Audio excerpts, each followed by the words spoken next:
Welcome to the Geek Savants. This is a Secret Wars pop-up episode. I am Super Ugly.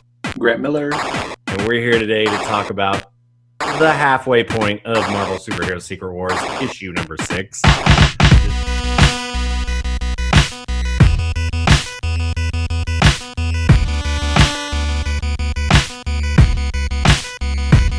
This is the Bring on the Bad Guys issue, if you will. As if the bad guys haven't been attacking the whole time. This is now, they're legit. Let's bring them on now. Right. But do they really? Kind of? Yeah, it's not a lot of bringing on the bad guys, because I honestly think there's been more action in some of the other ones, really. This fucking issue was a gem and a half for me. I mean, from the first page and it just had so much good stuff in it. I can't even. It's amazing. You can't even. I can't even. There we go. All right, let's put this in. So I saw the cover and I'm like, oh shit, is this another Leighton issue? And then of course I crack it open and I'm like, oh thank God we're back to Zek. That's a great cover, though. It is a great cover. This is actually a really great cover, and I remember early on in the show, I talked about that I had seen a alternate cover that Zek had done of this thing, and it's real low res. But let's see. There you go. That's it. I mean, I love it, but I kind of like the Leighton one better. Yeah, I kind of do. I like the layout of the Leighton one better. Yeah. Who's the standout on the Leighton one? Yeah. I think it's Crusher. Sure. I think it's got to be Absorbing Man. Really? Who do you think it is? Oh, for sure, Titania and for sure. I wonder why, Grant. I don't know. What could it be? Exactly how does that top stay on is what I want to know. Super glue? Oh, jeez. Why that do they... That was banging. It is banging. He must have drawn that first and then just put everything over it. Because this guy down here is like behind his leg or something. He's not even in front of it. Right. Interesting. They put Klaw on here, and this is like the first appearance. This is where Klaw first makes his first appearance. Yeah. Spoilers. All right, let's get into this issue. So, yeah, that was the Zek version. Not bad. Wait, see, you know what? Like, Kang's not even on that other one. Oh, that's right. Well, he's in the forefront of this one. Kind of dead? Kind of. Is he still dead? I can't remember. Yeah. All right, we got somebody, I think we'll figure out who, bouncing around in this shuttle. Look at that fucking shot. I know. I love the little aliens here. The alien dudes are so rad, and the way that Zek did the motion of the ship bouncing around. Right. Yeah. So fucking good. A little death where you see where each ping of the thing bounces off of the ground. Mm-hmm. Super dope. This was almost going to be my backdrop shot with the little aliens. But then once I got to the panel where I picked, I'm like, oh, fuck no, this is it. I got to do this guy. It's the best. All right. So we figure out this is a Wasp. She escaped from Magneto after he made her a comb. She escaped from Magneto's and she took one of his shuttles. Now, apparently on this planet, like every shuttle is easy to drive except for the one that Wasp is driving. Like, right. There are literally shuttles here that you just go drive and they'll like drive. And like Wasp is the one that like has 80 levers. I know. Right. Oh no, I broke a nail. The Jim Shooter's fucking dialogue in this issue is so far my favorite. I mean, he's had some bang up issues, but this one's my favorite. He's really giving her the old Shooter dialogue in this one. I don't have an emery board. Jimmy Boy's got a boner for Wasp. Oh my God. He's got male chauvinist written all over him. That's for sure. All these dames, all they do is talk about their broken nails. Yeah. I would love to sit down in a room with that dude and go over one of these issues. I know. Jim, what were you doing here? Luckily, Wasp bumps a little map here, and it's MapQuest. It's early version of MapQuest, and it's telling her where to go. So she's going to follow that and head off. So there you go. I like this page a lot. This page was really cool to me because it was like all the like different terrains, kind of, you know, they cut these bugs. You saw the other terrain they were on, and then by the way, she ends up in this like kind of swampy looking like dome thing. This is where her MapQuest told her to go, by the way. Yeah, I love how they're consistent about showing off the different terrains of Battle World and how different and varied like every area is. It's really cool. Yeah, she actually comments by saying like, even though she reminds you that he put this together by grabbing like chunks of other planets and like bringing them together. It's really neat. I like this page a lot. So now explain to me this dome, the physics of this dome thing. What's going on here? So she was saying it was like glowing and it's a dome, so she thought it was a cool place to go. Just kind of, you know, picked it from the MapQuest, and she's not really. Is she inside the dome at this point? No. So like I don't think she is. She's next to it. Okay. Because they're sitting in the second panel. She's like sitting next to the dome. Yeah. I like that this is a good reintroduction of the lizard. I know. I remember reading this for the first time and going, I totally forgot the lizard was even there. Yeah, totally. And then the way that he's introduced with a swipe of his tail fucking knocks that whole tree down. I love little things like that because it just shows that he's actually pretty powerful. Is he that powerful though?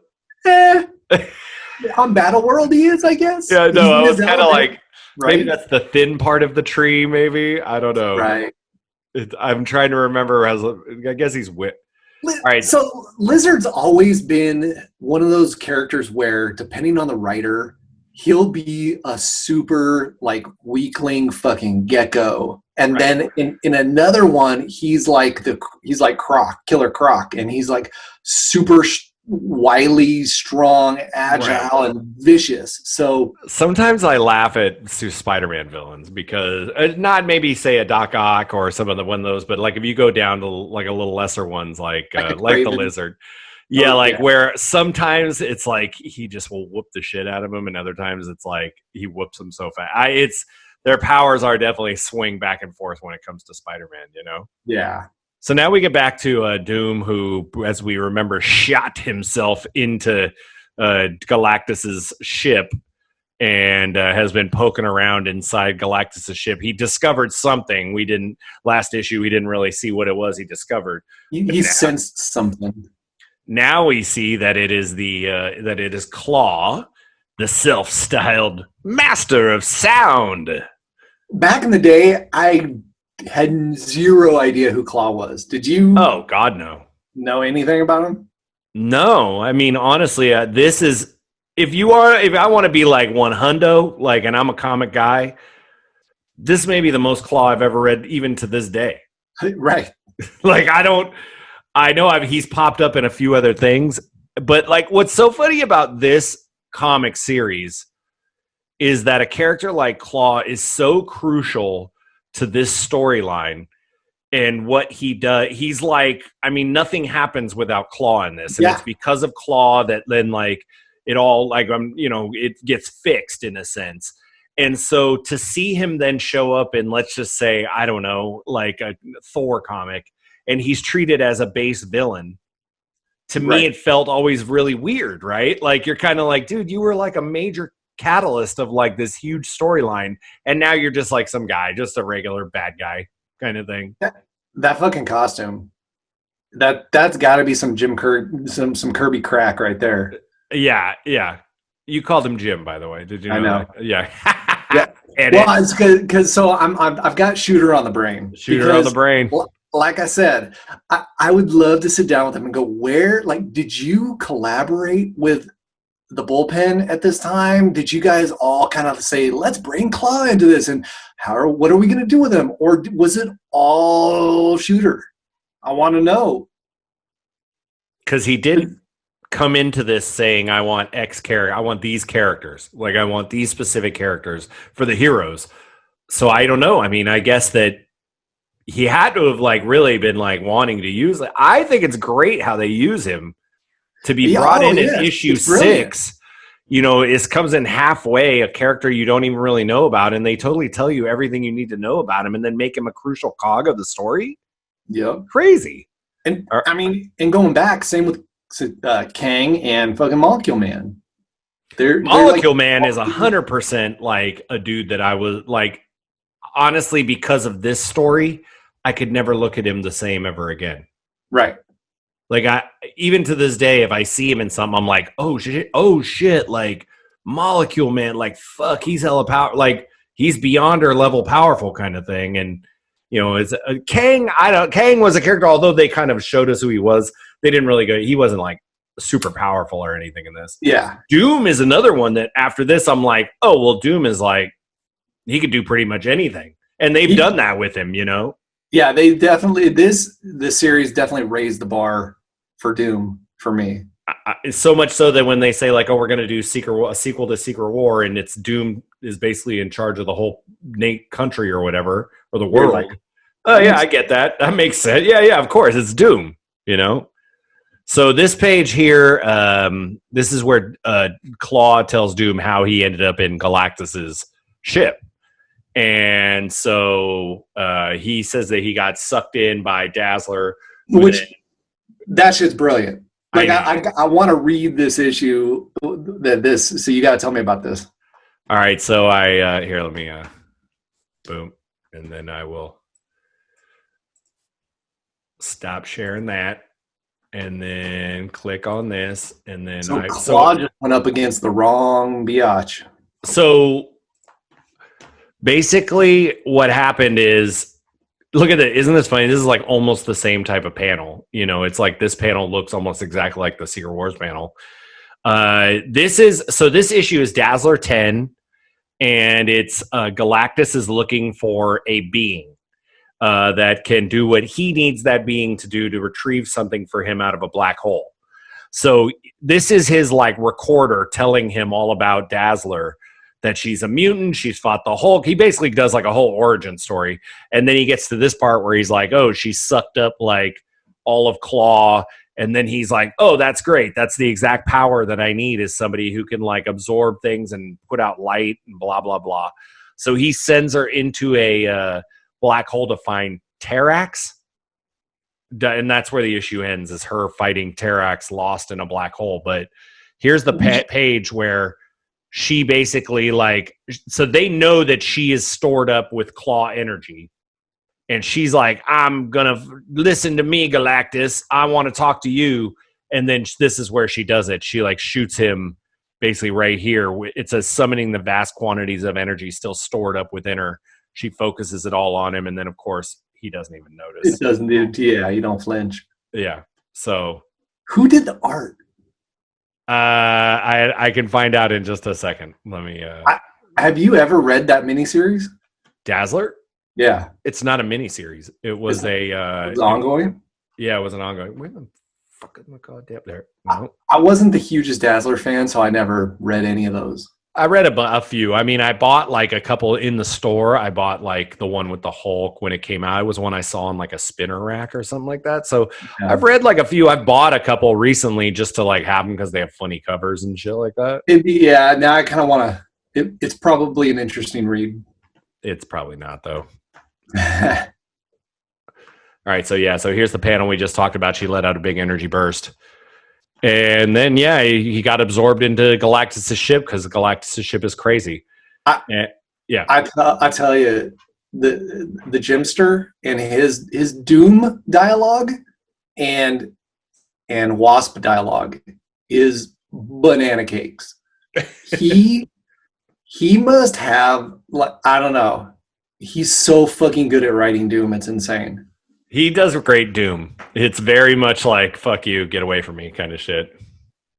Yeah. That Dazzler was drawn by the very widely known Frank Springer. Okie dokie. There you go. So, they put only the top-notch dudes on the Dazzler book. Yeah, great covers, though. They did. There's some really great covers. Sienkiewicz did a few covers, actually, some really great ones. So this is Kang kind of breaking down like what Galactus is doing, saying like, hey, he's gonna eat this world. Whoop, I missed a page. There we go. This is like, honestly, dude, we talked about this before, and here we are again. They basically are doing a recap. They love to recap every issue. To recap. This is what's going on. Captain America's group's right here. Like, okay, they blah, yep, okay. It's great though because there's so much going on all the time. It's a good little reminder. I like Kang and Klaw and all this, like crush, power. It's like silliest, dumbest dialogue, It was really silly, but it makes sense because he's been like kind of gone insane because he's been stuck inside of Galactus's little ship. Wait, go back real quick. Yeah. So here Doom is saying the X-Men and Magneto, no, they have not the raw power necessary. And then he goes, my own villainous pawns possess the necessary might. Yeah, but at the same time, they just got their asses handed to them by the X-Men. Right. And so come on, Doom. Really? Cyclops and Professor X and Magneto, those guys aren't really very Omega level mutant type people at all. Right. They're not at all. Yeah, no, I'd much rather have a human being with octopus arms attached to him. A fat dude with fucking octopus arms attached to him. I do really love this top panel. Oh, yeah. I mean, the Klaw itself is like perfect Zek. And like Doom, that's just, it's that zip tone. It's zip tone's Doom. Doom decides to send Klaw down to be his messenger, which seems like a terrible idea. And then let's see. He just straight up beams him into this thing. Look at Molecule Man. I know. Hide me, thick lady. Zek got a little lazy on that third panel, though. With what? With I don't know. Marcia looks a little off. They're both a little off. Right. I don't mind the Titania face. It's not that bad. I like her mouth. I like her mouth. Both the faces are okay, but the bodies are a little like Barbie-ish, like a little. I don't know. I like that he gives the Ultron the password. Ukase Doom Rex. I wish we could figure out what that. I wonder what that. I know. It's like he started to do Pig Latin and then thought maybe I'll make it a little more sophisticated. Ooh, I like this. Meanwhile, upon his mountaintop, the mighty Galactus pauses in his labors. For a moment, he stands still, like a man listening for a tiny gnat which may or may not be with him in a darkened room. I like that. He's like, do you think he notices Doom? Is that what he's noticing? Yeah. Oh, it's got to be. Yeah. All right, we got Wasp and Lizard. They're about to bro down. Oh, that third panel with Wasp and Lizard. I love that. And when I first read it, I remember thinking she's bad fucking ass. I know. See, this is one of those moments though where it does tell me like Lizard is not like powerful and bad. Like, because this was where I was like, oh, the Lizard is actually not a bad dude. Yeah. Him and the Wasp like bro down in this issue. Poor little Kirk Connors. Oh, he has a little boo-boo on him. Yeah, so she like patches him up. That's nice. They become friends. They're buddies. How is that possible? The Lizard and Wasp are now bros. How did that happen? I know. Is it just the lion with the thorn in its paw and you pull the thorn out and all of a sudden... Yeah, I think so. Wow. But it works. They reference, this is what issue 2. That's when he bounced. 4 issues ago. I know. I loved seeing Lizard again. All right, so then we get back to the X-Men there and their like crazy messed up, thing because the Galactus like kind of fucked them up. They're in Magneto's lair and so they're just kind of regrouping basically. This is where Professor X is like, damn, my legs is tired. I've been in this wheelchair for like 40 years, and Right. now, my legs is tired. I got a sidebar real quick. I was reading an issue of Fantastic Four. This is a total sidebar. And just recently, this is like one of the newer issues. And it was the one where they were like kind of figuring out their powers and where it came from. And Ben Grimm breaks out this bottle of champagne and he's like, here's the champagne. And Reed is like, oh, is that champagne you were going to use to like celebrate our rocket trip that we were going to take to space? And he's like, yeah, I've had it for 15 years. Oh, I'm like, 15 years? Like, what are we talking about? You're like, so 15 years ago, you guys became the Fantastic Four? Like, okay, whatever you guys say. that's crazy. Yeah. So anyway, sidebar. Back to this. So yeah, Professor X is like, oh shit, like I used to be in a wheelchair, now I'm not, and for some weird reason, my legs are still pretty weak, I guess.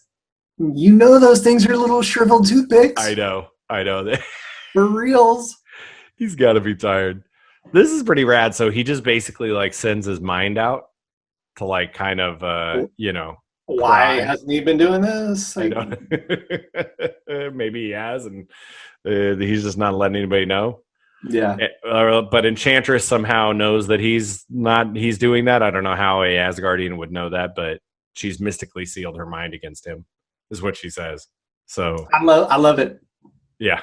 I love that they are consistently putting the gods basically on another level with these other, mortals. Yeah.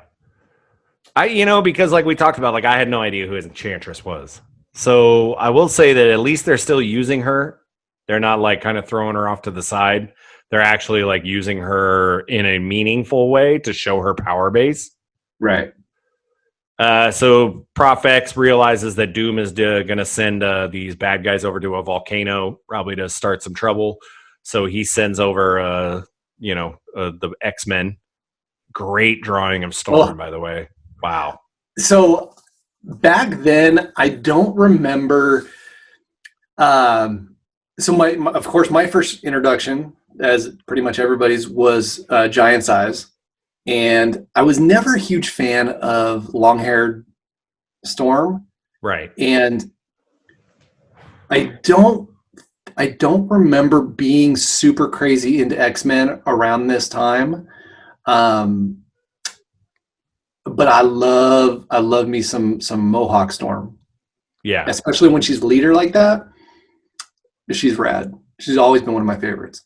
Yeah, this is right when I was getting into X-Men, and what was going on in the X-Men at this time? Like, was it Rogue had just shown up? Kitty had kind of joined, but she was still Sprite. She was kind of still like young, and Rogue had just really joined the team.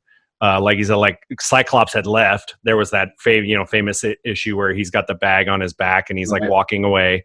And then, of course, Storm cuts her hair and like becomes like. I remember she showed up with her cut hair, and like Kitty was all like, "Ooh, I don't like your cut hair. You're scary with your mohawk," and like ran away from her and shit.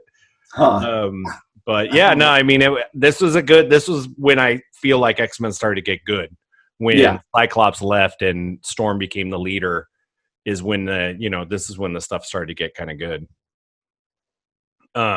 Storm, of course, this whole page is dedicated to her being like, hey man, like I freaking am the leader and I'm sitting here doing a bunch of shit. And, but Xavier is like, look, I'm the boss. You don't fucking talk shit to me. He's very aggro in the next page. Do they ever explain why he's being such a dick? I don't think so. I don't know. He definitely is. What's funny is that around this time, especially when the issue they come back, is the one when he bounces the Shi'ar? That's where he gets that yellow. He starts wearing that yellow costume with the big X on the front or whatever. Right. So he actually gets a little more playful, I feel like, in the issues after this of X-Men, because he's more like he's part of the team. He's wearing an outfit. He's like, there's Shi'ar stuff. It's like, there's just he's more of like involved with and I don't know why he's such a jerk in this. Shooter. He is. Shooter wrote him like that. Yeah. He really like lays into her though. Yeah, and it's funny because like this is now like a few different mentions of like, and a Rogue on the last page said like he yells in our heads. And it's like, this is another mention of them being like, you're being kind of a dick to us. Why are you like being such a dick to us or whatever? But maybe he realizes how high the stakes are or something. Yeah, it could just be that. So now they're back at the village at the foot of Galactus. Hey, we got your boy fucking Piotr. Yeah, all like super like sad, and I'm missing my KATYA, but what's this? This alien face is also in my head. I don't know what to do. I'll jerk it to both of them. What is wrong with me? When I try to picture Kitty, can I only think of Zashi, the healer? Oh my god! Do I forget my own beloved's face? And then of course she shows up. This is totally like me when like the wife walks in or something like that. Whoa, I'm not doing anything. What? You know his hand was down his pants. Oh, for sure. He's got the steel bone for sure. Yeah. Yeah, and then he's like, no, Zashi, no, I know that you. Oh, hey, never mind. Like he was like about to like push her away, and then as soon as he got that touch, he was like, oh, he's hooked. Give it to me, Zashi. Maybe you come back later. We like, do this thing, and then here comes your favorite thing. This is your boy, the Torch, turning just his arm, just turning his arms off. He's singing Thriller. Oh, that's great. Oh my god! And then he just does the free fall with her. That's fucking crazy. I know, and she's not tripping. I mean, she is a healer, so like, what? She don't give a fuck about getting hurt, right? Okay, like when he's bringing her up in the air, I don't care how your arms are off of her or are not on fire. She is catching on fire right there. Like, right? She's touching his body, and right. I mean, let's not. And then that second panel, like he is partially aflame, and she is touching him right now. She's and let's just say this: the Torch. It's not like a fucking match. He's like super hot. Yes. Flaming hot. Like, dude. He's so hot. He's lighter than air hot. Imagine, you like sit next to a campfire, right? Right. A campfire is, I don't know, the size of a globe. It's like, this is a human-sized fireball, like, standing next to you. That thing would be heated. Yes. And then I do not like, I will say this, I even noticed this, like, when I was younger, but I don't love the way they write her dialogue. It's like these dumb swirly letters. Like, look at this thing. It's just like I feel like they got kind of lazy with her dialogue by the like later issues. I mean, it's all just basically loops. Dude just fucking scribble. Yeah, I don't know. I'm not coming up with a whole language here, guys. Yeah. Yeah. And then the face that he is making in this bottom panel. So I was drinking some coffee earlier, and I was going through this issue, and I fucking spat out when I saw that face. And we both made that face. Let me tell you, we both had nights. I've made that face. Yeah, where we've rolled over in our bed, and this is the face we're making. Oh my God. I'll just be here in my hut. In my play hut. His hands down his pants again. Oh man. All right. So the top panel. The top panel so dope. Oh. I love it. I love the Hulk drawing in it. Is so dope. First off, oh my God, this book. Wasp bumps something in her shuttle and a 3D holographic map opens up. These geniuses are making sticks and rocks as what they're going to do. I mean, are you kidding me? Reed can't like bust out some holographic projector to like, they can't like virtually do this. I mean, for God's Don't they have a base? Like, right. Where are they? They're in the village. Oh, yeah. Foreshadowing. She-Hulk's like, what about the Wasp? And they're like, fuck her. Wasp is cool. Yeah.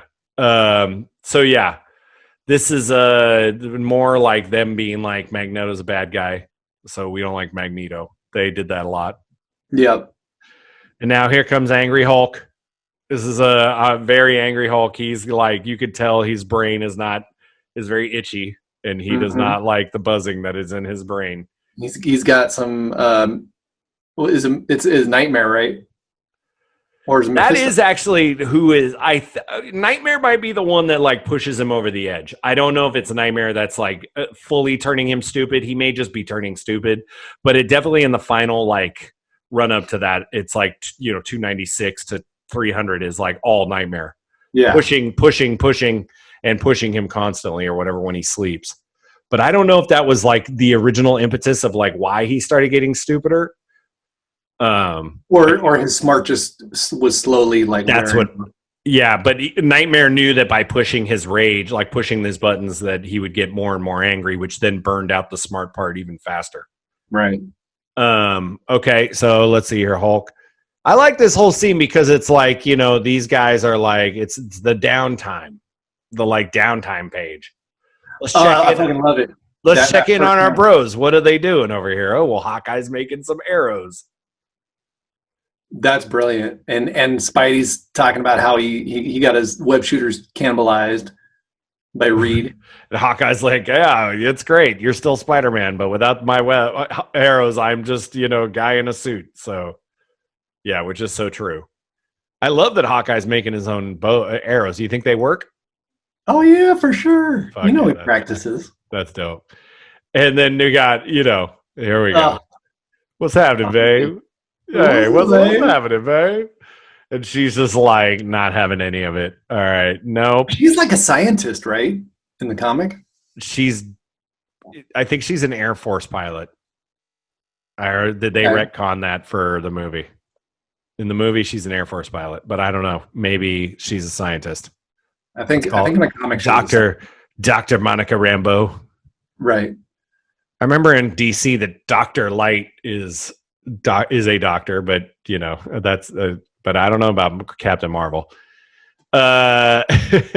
She brushes him off and then is like, I always thought that Iron Man was sophisticated and worldly. That dude's obviously ghetto is what she's saying. I don't know what she's saying over here. He certainly isn't my type because he's not sophisticated and worldly. Dude didn't come up and would say what's up, ho? Let me slap your flapjacks and grease you up. And, it's like he was just like, hey, what's up? And she's like, God, that guy was not sophisticated at all. He is definitely not worldly the way he said, what's happening, babe? She's a little stuck up, I think.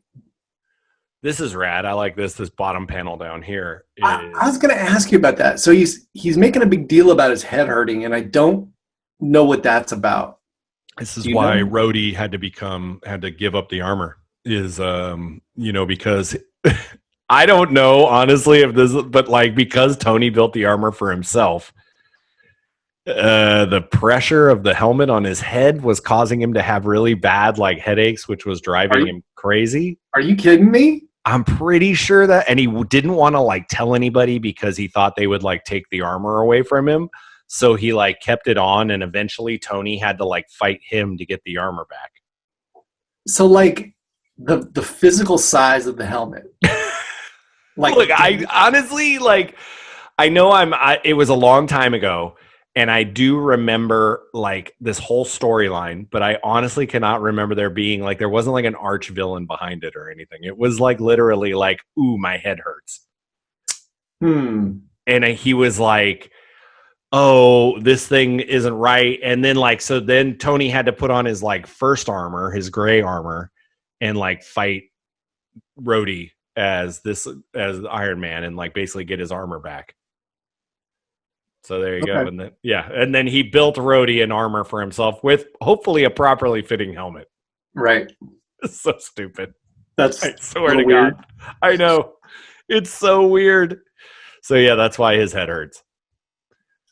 All right. So the bad guys arrive at the volcanoes, and It's another rad terrain. I know. Look at the colors. I know. It's so simple, but it's so good. How many of them are there? Absorbing Man, Titania. We got Doc Ock, Molecule Man. Is there anybody else? They didn't bring the Wrecking Crew? Mm-mm. I don't see him.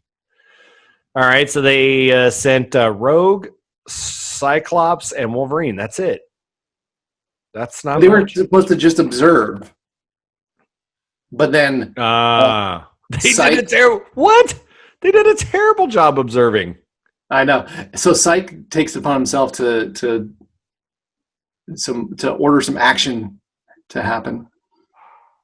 This is crazy. Like, they were like really just supposed to go there and observe, and they straight up landed right next to them. I know.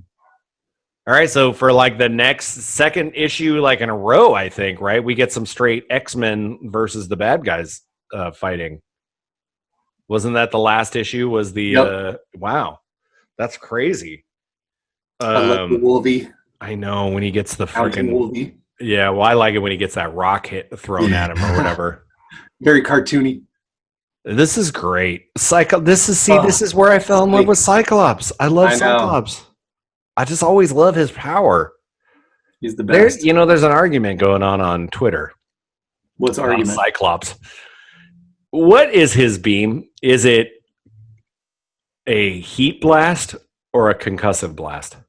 It's concussive, but when he focuses it finely enough, it's like it's such a finely focused concussive force that it generates heat. So, because we've seen in early issues where he will kind of like almost lightsabery burn through thick metal, and like the engineer physicist, the comic book physicist in me says this when he finally tunes that concussive force like that, it will just generate its own heat. So that it's concussive. I agree. Okay, so this bottom panel is really great. A lot going on in here. Doc Ock compliments Molecule Man, and I believe Molecule Man is stoked and says, "Please call me Owen or even Mr. Reese." Or do you think he's just mad that he's calling him Molecule Man? I don't think that he likes that name. Okay. He's just like, he doesn't want to be known as Molecule Man because he's fucking weird. Okay. And then we go over to Rogue, who's like, I don't care about fighting, but I don't want to die. And like, it looks, I just joined this team and this is what I'm being thrown into, which is like hilarious. She literally like joined the team like an issue before this or 2 issues before this. And at this point, like, I did not know Rogue's backstory and I barely knew what her powers were. And he was in a ROM issue that I had read before I even saw her in the X-Men. It was the Brotherhood of Evil Mutants fighting ROM, and she was in it, and like, they were evil, so she was like, she was an evil version of her or whatever, and it was my first introduction to all the Pyro, Destiny, all that. It was, so then next thing you know, she's joining X-Men like maybe 2 months later, 3 months, like not very much longer after that. So yeah, I think I had read maybe one Brotherhood issue of My Brothers that I stole, and I like vaguely remember her absorbing somebody's power and they passed out, and so like that's what, but her being like strong and flying, I didn't know about the whole Carol Danvers stuff. And right. That I actually didn't. Part of her power, but after Secret Wars, there is an issue where it deals with that. It's Carol comes basically and wants to fucking find her, and she sees that Carol is Carol now. She's done being binary, and she's on with the Fantastic Four on Earth, somewhere on Earth, and she sees Rogue like on TV or something like that with the X-Men, and is like, I'm gonna go up to fucking the mansion. And she goes up there, and it's a big fight between the two of them. There's like Rogue, it's crazy. It's a good issue though, because they deal with the whole where they finally settle. They settle the beef between those two. Because she's always had she's had her powers like up until now, right? I mean, she's never not had her powers. I would have to do some research as to why all of a sudden, like, what interacted between Captain Marvel or Ms. Marvel and Rogue to make it so that when she absorbed it, she absorbed so much and permanently. Because it doesn't happen like that all the time.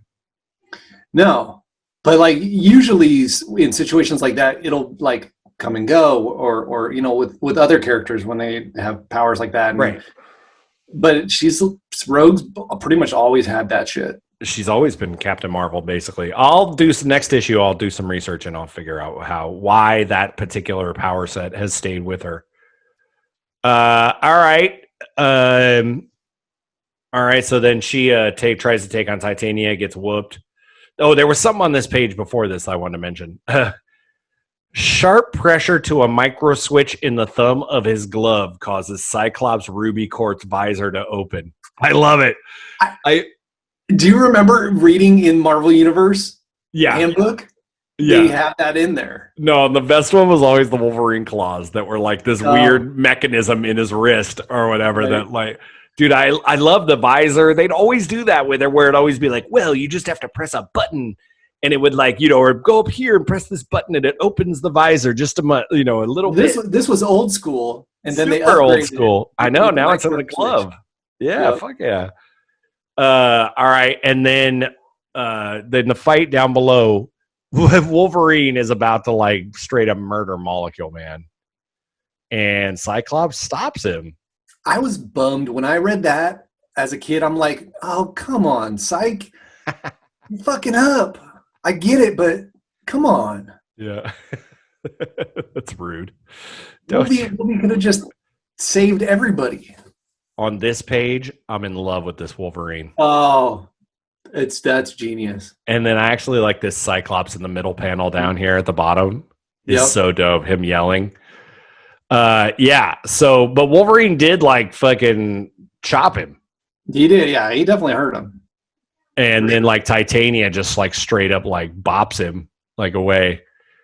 And I love that Rogue is like, oh God, I was really gonna be evil, but I guess I don't have to make that choice anymore. So, God, she's really like fighting whether she's a good guy or a bad guy. Oh boy, and here we go with Wolverine and Cyclops always being against each other. In that new X-Men shit, they're like in a threesome together with him and Jean. Really? You ever see that? Like I haven't seen it. Well, I've seen her and Cyclops, making out, doing whatever, hooking up, hanging out. Then in this last issue of X-Force, I want to say, Wolverine's in some bath, and like Jean comes in and like takes off her clothes and like gets in the bath with him and stuff, and they cuddle up and have a beer together. So I'm just saying, Grant. Thirsty ass Jean. They some polys. They poly up in this motherfucker. Nah. All right. Why is Rogue's outfit so baggy? She is a young girl. Okay. Like at this point, she is a young girl that Mystique like took under her wing. So I think like I don't know. Why are all these outfits so dumb sometimes? I'm doing a lot of art based on a lot of these old outfits, and I look at them and I'm like, what are these gloves and these like weird boots and stuff? I'm like, who's wearing this stuff? It makes no sense. Yeah. It looks cool though. All right. So they wanted to figure out what the hell was going to. No, that first panel is so good. It's so good. Look at that. And Psyche is just like, I'm going to fucking blow this motherfucker up. Why do you think he did that? Rereading it, like it did not seem like it's something that he would do. I think that it was just a plot device. The shootster had to get it done, and he did it this way. Huh. I mean, so he's saying he's figured out that it's for Galactus. Right. Okay. All right. All right. Now we're back to Wasp and her new boy toy, the Lizard. And she's put a little bandage on him, and now they're bros. And she threatens to turn him into a purse or a belt of some sort. I'll tell Gucci where to find you. Tell Gucci. Poor Jane. I know. Earlier, she broke a fucking nail. Now, she gets a fucking laser through the titty meat. I mean, she can't catch a break.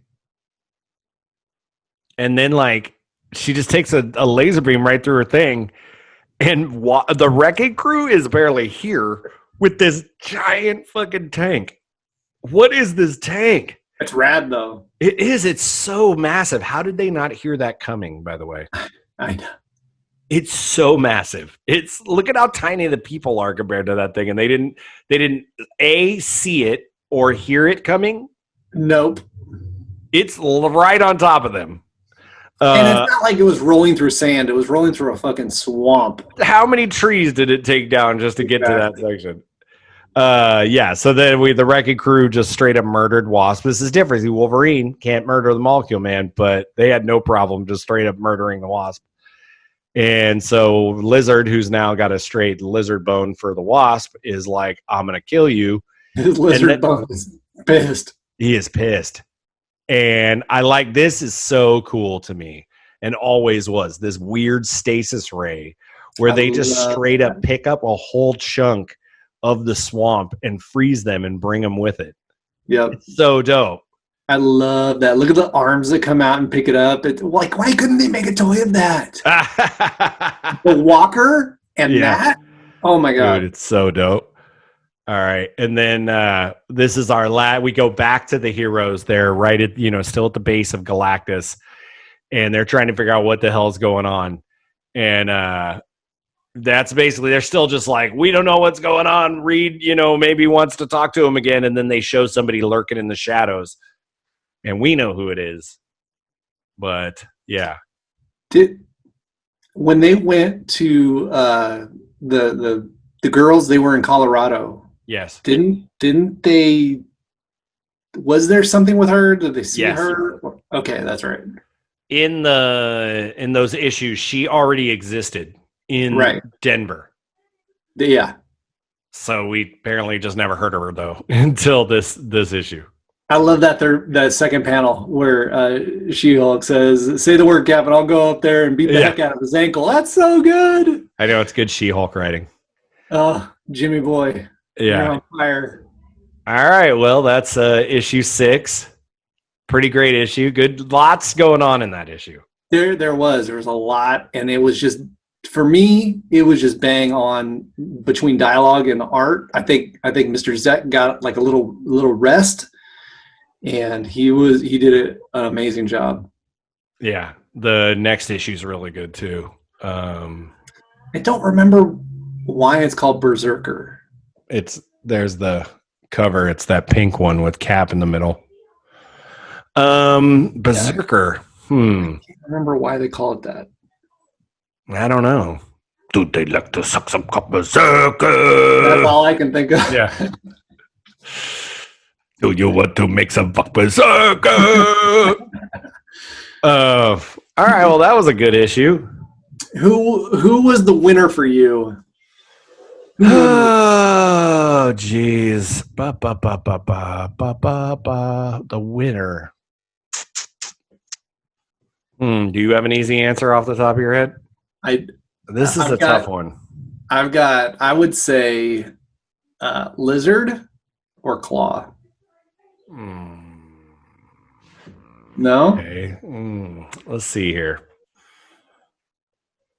I'm going to go with,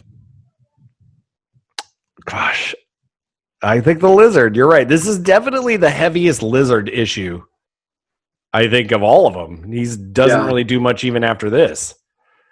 But yeah, I think this, you'd have to kind of give it to the Klaw has better issues coming up where he can be the winner of those. Yeah. Because for this one, the Lizard, he kind of pulled on your heartstrings a little bit, and you kind of got to see this human side of the Lizard, which is ironic, and it made you kind of like him a little bit. My second runner-up winner is Colossus's boner that he popped when Zashi was rubbing on him. His iron bone. Iron bone. Kitty is for sure the loser in this one. Oh yeah, for sure. She's losing out big time. Yeah. Yeah, that's it. I mean, I don't know. I could say Cyclops, but he didn't do enough. He didn't do enough. No. I would have said him, but he didn't do nearly enough. And Rogue didn't have enough going on. Nope. Oh yeah, Lizard. All right. Well, that was issue 6 of Secret Wars. The very exciting stuff. We will be back with you to talk about some kind of stupid thing with the rest of the Geek Savants next week, I'm sure.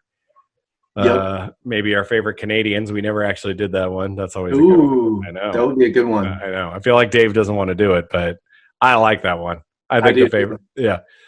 Okay. So if you'd like to get a hold of us, you can just like, subscribe, or comment. And then you can just find us all our other places that we don't actually participate in, Facebook or Instagram. But yeah, so thanks for joining us. Thanks, Granty. Right. Thanks, everybody. I'll talk to you later. All righty. Bye.